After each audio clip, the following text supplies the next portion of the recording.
नमस्कार। Today current affairs में आपका स्वागत है। आज हम 9 मार्च 2026 के सभी करंट अफेयर्स को जल्दी से कवर करेंगे। ये टॉपिक सिर्फ एग्जाम बेस्ड होंगे ताकि आपका कीमती समय बर्बाद ना हो। आप इन हैंडमेड नोट्स को हमारे Telegram channel today current affairs से फ्री में डाउनलोड कर सकते हैं। साथ में आपको बोनस शीट्स और क्विक रिवीजन शीट्स भी मिलेंगी। अब बिना समय गवाए सीधे विषयों पर चलते हैं। तो आज की जो टॉप 5 विषय हैं जिन पर हम सबसे ज्यादा फोकस करेंगे वे हैं सेबी के नए रूल्स, स्पैडेक्स मिशन, अस्मिता लीग, रायसीना डायलॉग और खेलो इंडिया का बजट। अब आगे बढ़ते हैं। तो बैंकिंग और अर्थव्यवस्था की तैयारी करे स्टूडेंट्स के लिए आरबीआई और बैंकिंग क्षेत्र के नए अपडेट्स बहुत मायने रखते हैं। हाल ही में एक काफी बड़ा स्वैप एग्रीमेंट हुआ है। इसे थोड़ा गहराई से समझना होगा। सबसे पहले तो आरबीआई और बैंक ऑफ जापान यानी बीओजे के बीच $75 बिलियन का एक स्वैप एग्रीमेंट रिन्यू किया गया है। $75 बिलियन, ये तो काफी बड़ा अमाउंट है। हाँ, और इसका सीधा मतलब ये है कि किसी भी आर्थिक संकट के समय अपनी करेंसी को स्थिर रखने के लिए मतलब आरबीआई बैंक ऑफ जापान से ये फंड इस्तेमाल कर सकता है। और एग्जाम प्रिपरेशन के नजरिए से इसमें क्या याद रखना है? सबसे जरूरी बात ये नोट करनी है कि ये एग्रीमेंट 28 फरवरी 2026 से लागू होगा। और दूसरी बड़ी खबर जो है वो ग्लोबल मार्केट से है, जहां क्रूड ऑयल यानी कच्चे तेल की कीमतें $100 प्रति बैरल को पार कर गई हैं। तो जब तेल महंगा होता है तो जाहिर है ट्रांसपोर्टेशन महंगा होगा। एकदम सही। और इसीलिए आरबीआई का पूरा फोकस अब महंगाई यानी इन्फ्लेशन को कंट्रोल करने पर आ गया है। इसके अलावा जमीनी स्तर पर भी कुछ सख्त कदम उठाए गए हैं, जैसे झारखंड में जो कार्रवाई हुई है। हाँ, झारखंड में अनियंत्रित जमा योजनाओं के खिलाफ BUDS एक्ट के तहत काफी सख्त कार्रवाई की गई है। BUDS act? जी, banning of unregulated deposit schemes. ये आम लोगों को पॉन्जी स्कीम से बचाने के लिए है। इसके साथ ही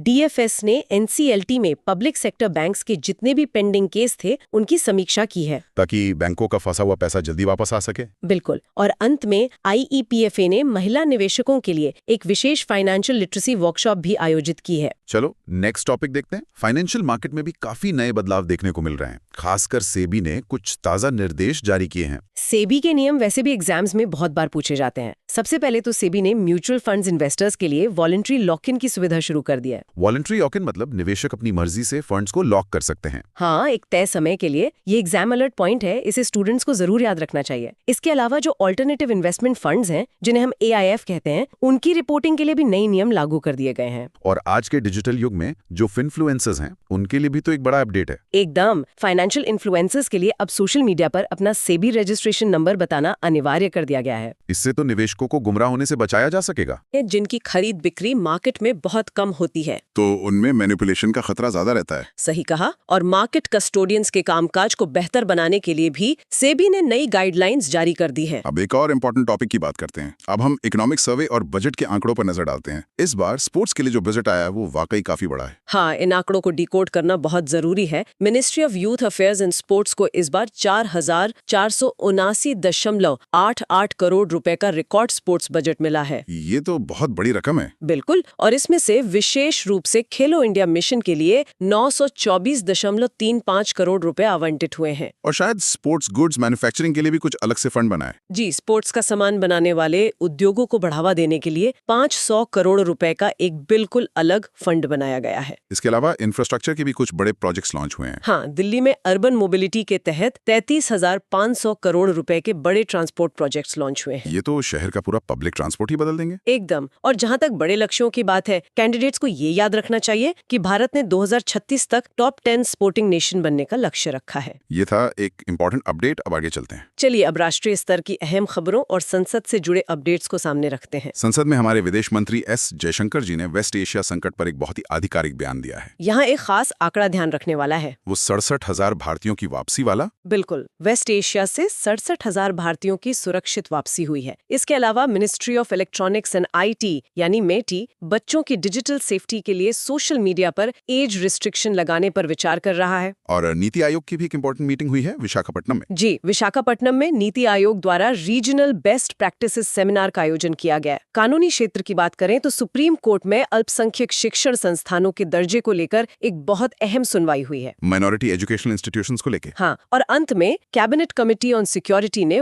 वर्तमान ग्लोबल स्थिति और सुरक्षा की पूरी समीक्षा की है। अब हम नेक्स्ट पॉइंट पर आते हैं। सरकार की नई योजनाओं और युवाओं से जुड़ी पहलों की बात करना भी उतना ही जरूरी है। बिल्कुल। सबसे पहले दिल्ली में यूथ कनेक्ट का हिस्सा विकसित भारत युवा कनेक्ट फेज 2 लॉन्च किया गया। और एक क्विज प्रतियोगिता भी तो शुरू हुई है। हाँ, और ये एक एग्जाम अलर्ट है। माई भारत बजट क्वेस्ट 2026 के नाम से युवाओं के लिए एक प्रतियोगिता शुरू हुई है। इसका लक्ष्य शायद युवाओं में बजट को लेकर अवेयरनेस बढ़ाना है। सही कहा।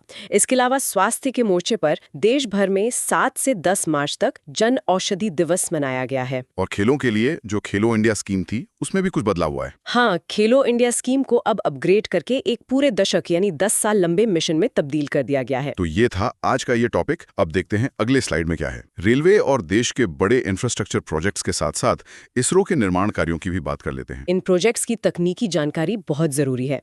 जम्मू एंड कश्मीर में दुनिया के सबसे ऊंचे रेलवे ब्रिज चेनाब ब्रिज के लिए फिनलैंड का सहयोग लिया जा रहा है। फिनलैंड का तकनीकी सहयोग, ये पॉइंट याद रखने वाला है। बिल्कुल। और अंतरिक्ष विज्ञान में तमिलनाडु के कुलसेकर-पट्टिनम में इसरो के SSLV के लिए तीसरे लॉन्च पैड का निर्माण शुरू हो गया है। और गहरे समुद्र के लिए जो समुद्रयान मिशन है, हाँ, समुद्रयान मिशन के मद से 6000 के पर्सनल स्फेयर की वेल्डिंग पूरी हो चुकी है। वही स्फीयर जिसमें बैठकर वैज्ञानिक समुद्र के नीचे जाएंगे। जी। इसके अलावा रोड इंफ्रास्ट्रक्चर की बात करें तो तमिलनाडु में ही 4400 करोड़ रुपए की लागत वाले नए नेशनल हाईवे प्रोजेक्ट्स का उद्घाटन किया गया है। हम इसके बाद एक और जरूरी टॉपिक है। अलग अलग राज्यों से जुड़ी महत्वपूर्ण खबरों पर आते हैं, जैसे हिमाचल प्रदेश, महाराष्ट्र और हरियाणा। इन राज्यों के जो फैसले हैं उनका विश्लेषण जरूरी है। हिमाचल प्रदेश में क्लास 3 सरकारी नौकरियों में महिलाओं को 25% आरक्षण दिया गया है। ये तो सीधा एग्जाम अलर्ट है। बिल्कुल। उधर महाराष्ट्र में सापियो एनालिटिक्स के साथ मिलकर सक्षम AI स्किल सेंसस लॉन्च किया गया है। और हरियाणा में भी खेल से जुड़ा एक बड़ा अपडेट है। हाँ, हरियाणा का जो राजीव गांधी स्पोर्ट्स कॉम्प्लेक्स था अब वो पैरा स्पोर्ट्स स्टेडियम में बदल जाएगा। और रक्षा के क्षेत्र में उत्तराखंड के चौबटिया में धर्मा गार्जियन सैन्य अभ्यास संपन्न हो गया है। चलते हैं अगले इंपॉर्टेंट पॉइंट की तरफ।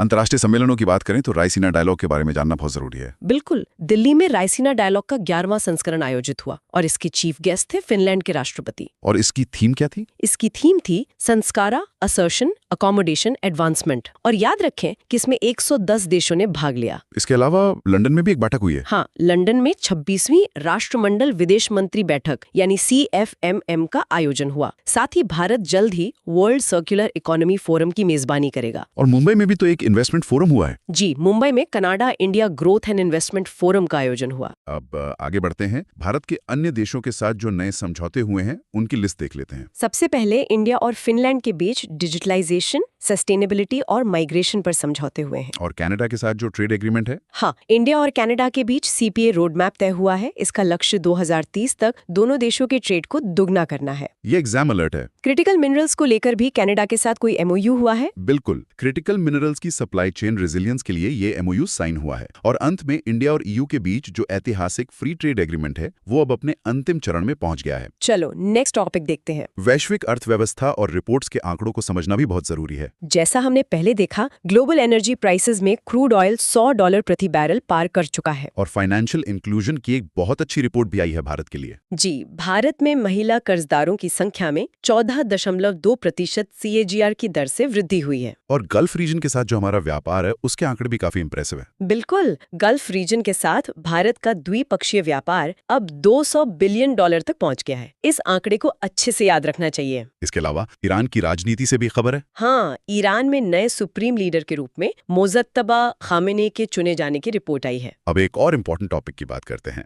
अब इसरो की नई मिशन और रक्षा क्षेत्र के डेवलपमेंट्स पर बात करते हैं। इसरो ने ऑटोनॉमस स्पेस डॉकिंग का सफल परीक्षण किया है, जिसे एस्पेडेक्स मिशन कहा जाता है। ये तो एक बहुत बड़ा एग्जाम अलर्ट है। भारत कौन सा देश बन गया इसे हासिल करने वाला? स्पेस डॉकिंग तकनीक हासिल करने वाला भारत दुनिया का चौथा देश बन गया है। और इसरो ने कुछ नए प्रस्ताव भी मांगे। हाँ, इसरो ने IMX 2026 के जरिए लो अर्थ ऑर्बिट में माइक्रोग्रेविटी प्रयोगों के लिए प्रस्ताव मांगे हैं। इसके अलावा मेघालय में 23वां नेशनल स्पेस साइंस सिंपोजियम संपन्न हुआ है। और मिलिट्री एक्सरसाइज में धर्मा गार्जियन का भी तो नया संस्करण हुआ है। बिल्कुल। इंडिया और जापान के बीच 7वां धर्मा गार्जियन सैन्य अभ्यास आयोजित हुआ। ये था एक इम्पोर्टेंट अपडेट। अब आगे चलते हैं। पर्यावरण और स्वास्थ्य क्षेत्र की खबरों में प्रोजेक्ट चीता काफी चर्चा में रहा है। मध्य प्रदेश के कूनो नेशनल पार्क में ज्वाला नामक एक मादा चीता ने 5 शावकों को जन्म दिया है। तो अब भारत में चीतों की कुल संख्या कितनी हो गई है? अब ये संख्या 53 हो गई है, जिनमें से 33 चीते भारतीय मूल के हैं, यानी उनका जन्म यहीं हुआ है। स्वास्थ्य क्षेत्र में ESIC का भी एक बड़ा अभियान था। हाँ, ESIC ने अपना 75वां स्थापना पखवाड़ा सुविधा समागम के रूप में मनाया है और national institute of health and family welfare ने अपना 49वां वार्षिक दिवस आयोजित किया। और वन्य जीव अपराधों के लेकर भी गिरफ्तारी हुई है। जी, wild life crime control bureau ने कानपुर से एक अंतर्राष्ट्रीय वन्य जीव तस्कर को पकड़ा है। अब हम नेक्स्ट पॉइंट पर आते हैं। हाल ही में जो महत्वपूर्ण व्यक्ति चर्चा में रहे हैं उनके बारे में बात कर लेते हैं। पहली पर्सनालिटी है अलेक्जेंडर स्टब, जो फिनलैंड के राष्ट्रपति हैं। ये राइसीना डायलॉग के मुख्य अतिथि रहे। और मार्क कार्नी भी भारत दौरे पर थे। हाँ, मार्क कार्नी जो कनाडा के प्रधानमंत्री हैं, वो ट्रेड वार्ता के लिए भारत आए। इसके बाद आते हैं डॉक्टर S जयशंकर, हमारे विदेश मंत्री।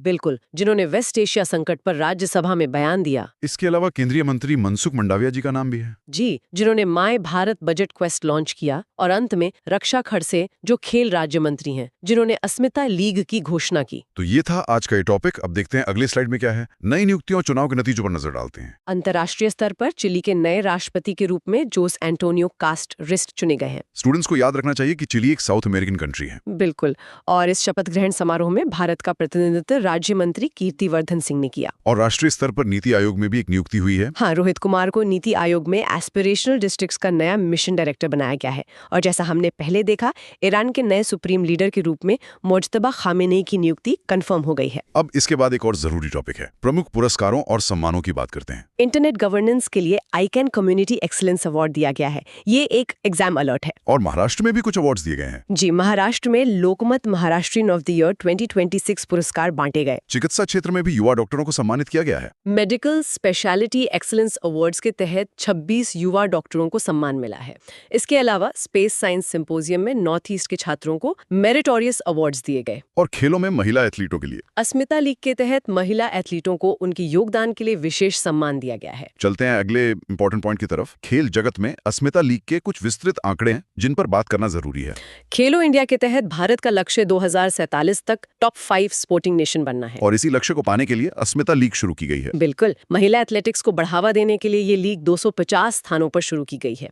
इसमें अंडर 13, 13 to 18 और 18+ आयु वर्ग शामिल है। भारतीय महिला फुटबॉल टीम भी काफी अच्छा प्रदर्शन कर रही है। हाँ, वो AFC विमेंस एशियन कप के क्वार्टर फाइनल की रेस में पहुंच गई है। साथ ही शिमला में all India civil services volleyball tournament के ट्रायल आयोजित हुए। यहाँ अस्मिता की फुल फॉर्म बताना बहुत जरूरी है। बिल्कुल, अस्मिता का फुल फॉर्म है achieving sports milestones by inspiring women. अब आगे बढ़ते हैं। अब मार्च महीने के कुछ महत्वपूर्ण दिन रिवाइज कर लेते हैं और फिर करंट MCQ देखते हैं। 8 मार्च को इंटरनेशनल वुमेन्स डे मनाया गया। 9 मार्च को कॉमनवेल्थ डे था। और 10 मार्च को जन औषधि दिवस की क्लोजिंग सेरेमनी हुई। चलिए अब MCQ की तरफ बढ़ते हैं। MCQ 1, इसरो का पहला स्पेस डॉकिंग मिशन कौन सा है? इसका सही जवाब है ऑप्शन B, SPDAX। और दूसरा सवाल आरक्षण से जुड़ा है। जी। MCQ 2, क्लास 3 जॉब्स में 25% महिला आरक्षण किस राज्य ने दिया है? सही जवाब है ऑप्शन B, हिमाचल प्रदेश। तीसरा सवाल ट्रेड को लेकर है। MCQ 3, गल्फ रीजन से भारत का ट्रेड कितना है? सही जवाब है ऑप्शन B, $200 बिलियन।